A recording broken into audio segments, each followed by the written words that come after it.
Assalamualaikum warahmatullahi wabarakatuh. Kami dari kelompok 10 akan melakukan percobaan gelombang yang berjudul polarimeter.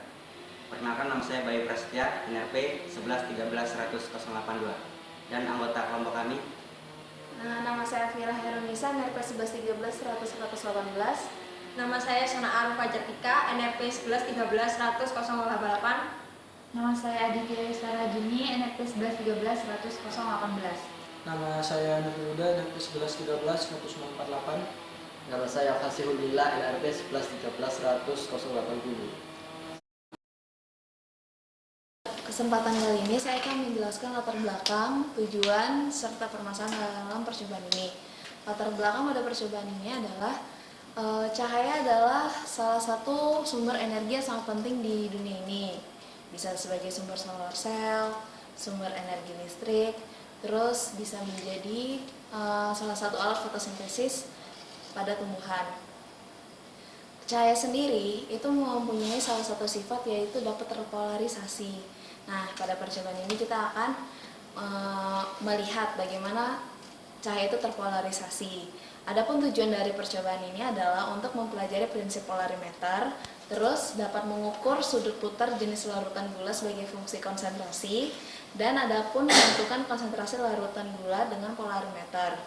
Dan adapun permasalahan dalam percobaan ini bagaimana mempelajari prinsip polarimeter, lalu bagaimana mengukur sudut putar jenis larutan gula sebagai fungsi konsentrasi, dan bagaimana menentukan konsentrasi larutan gula dengan polarimeter. Assalamualaikum warahmatullahi wabarakatuh. Saya di sini akan menjelaskan mengenai cahaya. Cahaya merupakan gelombang transversal di mana arah getar dan arah lambatnya saling tegak lurus. Untuk yang sumbu vertikal pada cahaya adalah gelombang medan listrik, dan untuk yang horizontal adalah medan magnet. Cahaya itu dapat merambat ke segala arah. Hal ini dapat dibuktikan dengan cahaya lambung, misalkan cahaya matahari dapat menembus bidang manapun. Jadi cahaya dapat merambat ke segala arah. Di sini saya akan menjelaskan tentang zat optik aktif. Zat optik aktif adalah zat yang dapat memutar bidang polarisasi. Contoh dari zat optik aktif ini adalah kuarsa, gula, dan lain sebagainya. Apabila arah putar bidang polarisasinya searah dengan jarum jam, maka ditandai dengan plus, dan apabila arah putarnya kebalikannya, maka ditandai dengan min. Jadi saya akan menjelaskan tentang polarisasi. Polarisasi itu adalah suatu peristiwa perubahan arah getar pada gelombang cahaya yang awalnya itu arah getarnya banyak dan acak, tapi setelah melewati suatu bidang polarisasi, maka arah getarnya itu menjadi satu arah getar. Nah, terus polarisasi sendiri itu ada macam-macam, dan dibedakan itu berdasarkan dari bentuknya. Dari bentuknya itu ada 3 jenis. Yang pertama polarisasi linier, polarisasi lingkaran, dan polarisasi elips. Terus yang kedua itu berdasarkan dari proses cahayanya itu ada 3 juga. Yang pertama itu absorpsi, hamburan, dan pemantulan. Saya akan menjelaskan prinsip kerja dari polarimeter. Pertama, cahaya dari lampu natrium akan melewati lensa cembung dan akan difokuskan untuk menuju polarisator. Ketika melewati polarisator, cahaya akan terpolarisasi, yaitu arah getar dari cahaya akan dijadikan searah. Polarisasi yang dihasilkan oleh polarisator disebut polarisasi linier. Selanjutnya, cahaya akan melewati larutan gula sebagai zat optik aktif. Pada larutan gula, cahaya akan melalui proses polarisasi lingkaran, di mana arah getar cahaya yang semula vertikal menjadi horizontal, karena larutan gula dapat memutar sudut bidang polarisasi dari cahaya. Setelah melewati larutan gula, cahaya akan menuju lensa analisator dan terjadi polarisasi linier. Kemudian cahaya akan diteruskan ke lensa cembung-cembung untuk diteruskan dan difokuskan ke teropong sehingga dapat diamati. Ya, kali ini saya akan menjelaskan metodologi pada percobaan ini.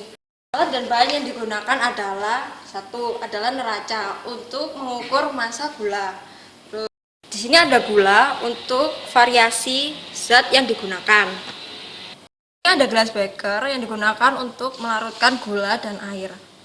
Di sini ada pipet digunakan untuk menuangkan larutan gula ke dalam gelas ukur. Di sini ada gelas ukur digunakan untuk mengambil air sebanyak 50 ml. Di sini ada pengaduk untuk melarutkan gula dalam air. Di sini ada satu set polarimeter. Di sini neraca yang digunakan harus dikalibrasi terlebih dahulu. Pertama kita harus menggeser-geserkan berat agar posisinya seimbang.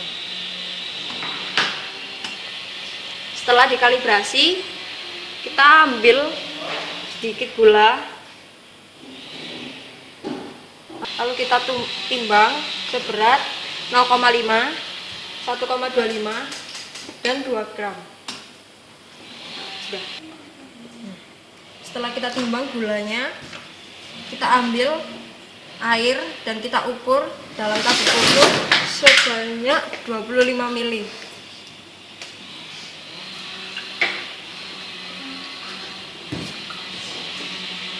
Dan gula yang sudah ditimbang tadi dan air yang sudah diukur kita masukkan dan kita larutkan gulanya ke dalam air dengan menggunakan pipa pengaduk. Di dalam polarimeter set ini terdapat tabung larutan yang digunakan untuk mengamati zat optik aktif yang akan digunakan. Dan di sini terdapat termometer untuk mengukur suhu di dalam polarimeter. Nah, setelah gula dan air dilarutkan jadi satu, dimasukkan ke dalam tabung larutan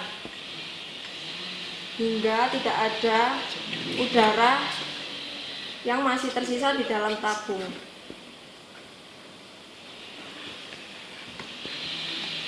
Jadi kita tutup.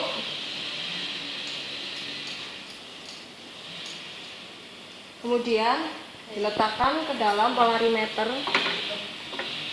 Setelah itu kita tutup polarimeter. Kita nyalakan lampu natrium sebagai sumber cahaya pada percobaan kali ini. Kita amati percobaan polarimeter ini dengan teropong. Kita tekan tombolnya untuk memutar lensa analisator dan kemudian hasilnya akan ditampilkan pada layar. Pada percobaan pertama diperoleh data massa gula dalam larutan, sudut putar bidang pada keadaan terang-terang dan gelap terang.